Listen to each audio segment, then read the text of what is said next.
Voilà les amis, alors là j'ai fait le béton, j'ai fait une couche de ciment mortier partout, fine avec du sable 0,1 partout. Après je vais refaire une couche partout. Donc ici en fait ça va être une baignoire, mais je veux pas non plus que ça soit droit, nickel. Donc je vais faire un coup de mortier enduit de finition avec du sable 0,1 super fin et avec du ciment et de l'eau, simplement. Avec aucun produit additif pour l'accroche. Comme c'est du béton, c'est du mortier que je vais faire sur du béton, ça va vraiment tenir très très bien. Donc l'objectif ici, ça va être de faire l'étanchéité, parce que bien sûr c'est une baignoire où on va se laver, où on va se baigner. Enfin là c'est plutôt un jacuzzi on va dire, hein.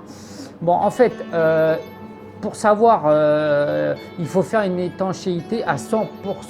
L'objectif c'est de se laver et que l'eau reste dans le bassin. Donc là moi je vais imiter ce qu'on faisait il y a 40, 50, 60 ans au Portugal dans les lavoirs. Donc au Portugal, dans certaines maisons, maintenant il y en a beaucoup qui les détruisent, qui les cassent parce que bon, ça prend de la place, etc. Mais à l'époque, il y avait beaucoup de lavoirs au Portugal. On lavait le linge, on se lavait, on lavait les animaux, on nettoyait les fruits, les légumes dans le lavoir, avec bien souvent de l'eau qui venait de la montagne, qui coulait dans le lavoir et ensuite qui repartait comme elle était venue dans les puisards ou même dans la rue ou dans la terre carrément. Et ensuite, en fait, elle revenait à chaque fois. C'était pas toujours la même eau, mais en fait, elle repart. En fait, il faut imaginer qu'on est là et que l'eau coule ici et ensuite elle redescend pour aller dans d'autres villages, toujours filtrée par la terre, donc etc. durant des années. Et même là encore, chez ma grand-mère au Portugal, on a encore un peu d'eau qui vient Bon, certes, il y en a de moins en moins, mais il y a quand même de l'eau qui vient de la montagne et qui coule. Donc, c'est de l'eau gratuite. Et c'est vraiment de l'eau de source vraiment bonne. Chaque fois que j'y vais, je bois 2-3 verres, mais waouh, c'est de l'eau. Tout de suite, j'ai la pêche, quoi. Alors, l'objectif ici, ça va être de faire une étanchéité 100%. Donc ici, en fait, on va pas faire des angles droits, on va faire des angles comme ça arrondis, après avec le mortier. Donc là, vous mettez l'enduit et après, vous venez avec la main, une fois que c'est sec, faire l'arrondi. Là-bas aussi, dans les 4 coins. Et ici aussi, ça va être la même chose. Mais pour cela, avant de faire la première chape en mortier ici, j'ai fait déjà une première couche étanchéité avec le produit qu'on va faire tout de suite. Et j'ai fait un mortier, donc il y a plusieurs couches. Là, je vais faire encore sur 3 couches le produit d'étanchéité. Et après, je vais faire encore un mortier avec toutes les pentes pour arriver au niveau de l'évacuation ici, avec plusieurs pentes. Mais avant, on va faire l'étanchéité. Alors, l'étanchéité, c'est très simple. Donc, moi, je prends de la colle à carrelage. Donc, c'est de la colle à carrelage. Donc là, elle est un peu chère, celle-là. Elle a 16, presque 17 €. Rénovation Flex, qui est très bien. Et c'est surtout pour les milieux piscine. Et parce que je l'ai pris, parce que c'est de la C2. Pas de la C1, la C2.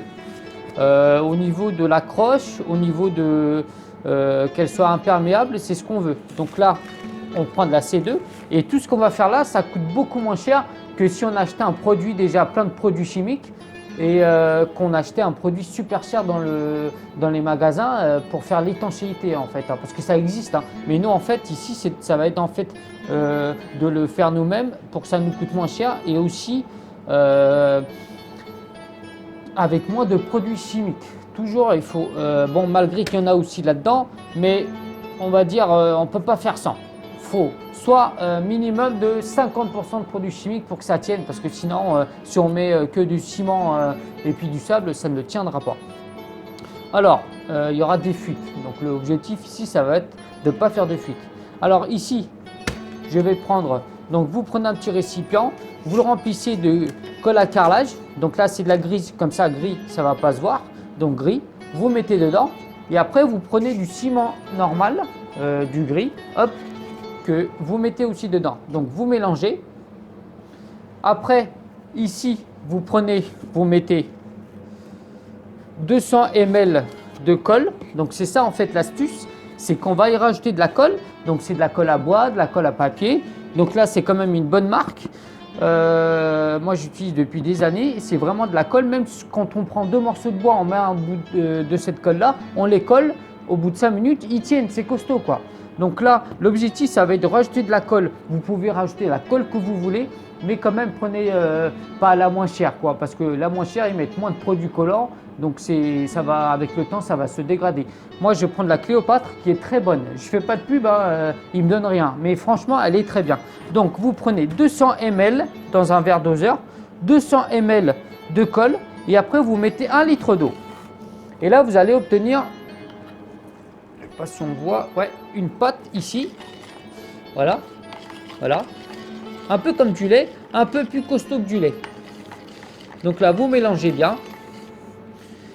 Voilà, donc là, on a ça, on a ça. La colle, ça va faire quoi? Mélanger avec la colle à carrelage plus le ciment. Ça va faire qu'une fois sec, si vous voulez, ça va faire que ça va humidifier le support où on est. Et ensuite, une fois que ça va être sec, ça va vraiment être costaud.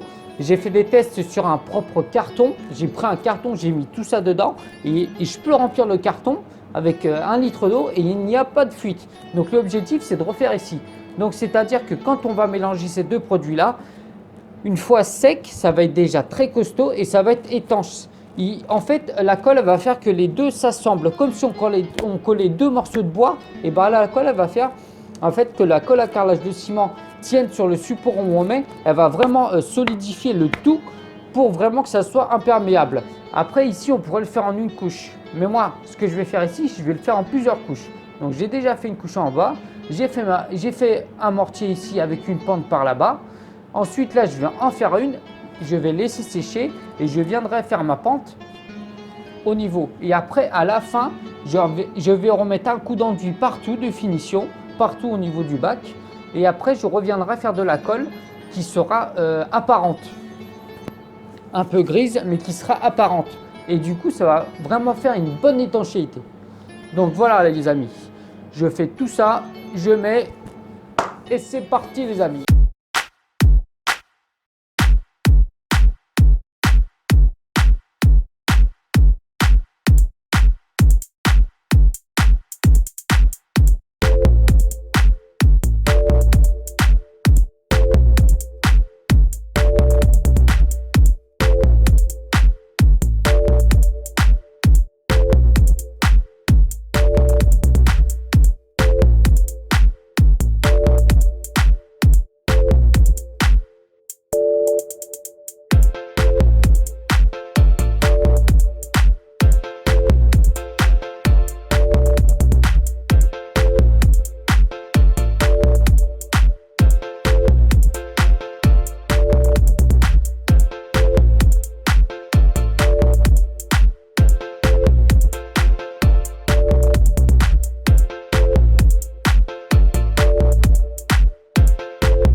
Et surtout, vous prenez un bâton parce que ça va vraiment sécher et se coller. Donc, il faut mélanger de temps en temps pour que ça soit toujours un peu liquide. Donc là, vous voyez bien la différence entre les deux. Et là, j'ai passé qu'une couche. Ici, ça va être 3 couches. Après, vous pouvez en faire plus, mais il faut 3 couches minimum. Et ensuite, il va vraiment falloir venir ici, surtout dans les angles, parce qu'on va dire que c'est là que l'eau dans les angles va passer. Ici, elle va peut-être passer un petit peu, mais au bout d'un moment, ça sera saturé et l'eau ne partira plus. Mais ça, on va en mettre partout ici, mais à la fin, après le dernier enduit, on va venir faire pour vraiment ça soit étanche. Ce qu'on veut ici, c'est que ça soit étanche. Et en fait, en le faisant plusieurs fois, et ben en fait, on multiplie la chance que ça soit de plus en plus étanche. On aurait pu très bien faire l'enduit partout et ensuite venir faire 3 couches sur le dernier enduit et voilà pour que ça soit étanche. Au Portugal, c'est ce qu'ils font, c'est qu'ils font 5 couches à la fin de l'enduit qu'ils ont fait, ils font 5 couches dans le lavoir et c'est bon, durant des années, 40, 50 ans, c'est bon. Mais là, nous, on va se dire qu'on va quand même multiplier la chance. Donc là, c'est-à-dire que je vais faire 3 couches ici. Et vous allez voir qu'après vous pouvez toucher et puis mettre de l'eau, vous allez voir que l'eau ne rentre pas, l'eau reste. Donc là on va venir faire partout, là sur 2-3 cm, bon, on va dire 5 cm en haut là, on va venir en mettre aussi. Et puis voilà, regardez-moi ça, vous faites comme ça. Donc important c'est de faire en fait, la première couche vous faites de ce sens là, partout. On laisse sécher peut-être 2 heures. Après, on revient et là, on va faire de ce sens-là. Partout comme ça, de ce sens-là. Et après, la troisième couche, on refait de ce sens-là. Et ça va faire comme on a passé la première couche et qu'on n'a pas peut-être pas mis suffisamment de colle à carrelage sur un endroit, et ben le fait de le faire croiser, ça va faire que ça va venir dessus et ça va rendre vraiment étanche. Voilà, on fait comme ça, hop, s'il y a des trous, c'est pas grave, on les remplit. Voilà. C'est vraiment comme si c'était une peinture qu'on faisait. Hein. Et d'ailleurs, ça, vous pouvez très bien prendre, si vous avez un vieux mur en ciment, ou un vieux mur en parpaing, ou etc. Vous pouvez très bien faire ce même mélange et venir avec le pinceau. Et vous pouvez même prendre de la colle à carrelage blanche. Et ensuite venir, moi je l'ai fait sur des briques et ça tient vraiment bien. Vous mettez de la colle à carrelage avec du ciment et ensuite vous venez rajouter un petit colorant comme vous voulez, du jaune, du vert, du rouge et même du bleu. Et ensuite vous remélangez, vous faites comme ça et vous passez sur votre mur et vous allez voir qu'une fois sec, bah c'est vraiment costaud et en plus il est étanche votre mur. Voilà, donc là on va faire comme ça. N'hésitez pas à en mettre, c'est pas cher et au moins ça fait du bon boulot.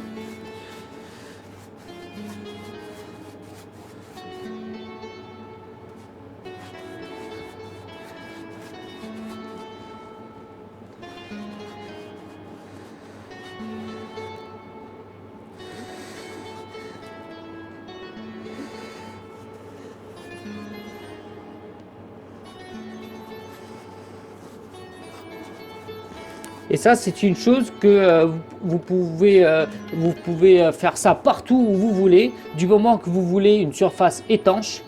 Voilà, peut-être que dans le temps, il faudra refaire comme ici. Moi, je vais utiliser de l'eau chaude avec des produits, etc. Moi, je vais peut-être me dire, allez, une fois par an, je refais un petit coup, juste 1 à 2 couches partout et je suis tranquille. Mais bon, on va voir ce que ça donne. Voilà, ici, au niveau de l'évacuation, je vais en passer un peu ici, comme ça. Et ensuite, je vais mettre mon PVC ici, de 50. Et je vais venir tracer mes pentes. Je vais le couper. Et une fois qu'il va être dedans, je le colle avec de la colle PVC. Hop, il sera collé dedans. Et ensuite, je vais venir verser ça tout autour pour vraiment que ça soit étanche. Parce qu'il faut vraiment se dire que l'eau, elle passe partout. Donc, il faut limiter surtout dans les angles. Et ici, surtout au niveau du PVC, il ne faut pas que l'eau, elle s'en va.